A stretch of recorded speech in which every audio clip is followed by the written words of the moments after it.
Hey guys, welcome back. In this video, I'm going to show you how to share Wix website for someone to edit.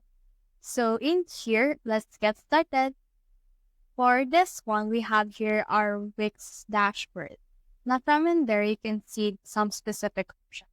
So let's scroll down this left sidebar. You can see in here the settings. Now from in there, what we can do is we can actually scroll it again until we see the rules and permissions. So click on that. And then in here, you can actually see some options. So click on this invite collaborators and then let's add in here the email. So for example, you hired a freelancer in order to edit your site, make it beautiful. Just put in their email and then from in there, just choose what they want to use.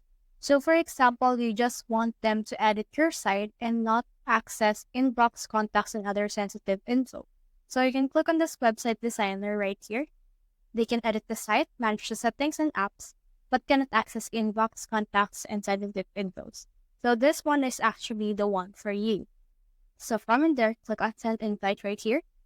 Then let's choose how they are connected. So for example, if this is a freelancer, just click on this one and then click on that. So as you can see, the invitation has been sent successfully. Now the freelancer just need to choose their inbox and then just click on the link in order to accept the invitation. So that's the whole process. If you have found this video helpful, simply leave a like, below, or subscribe because it helps me reach more people. See you soon.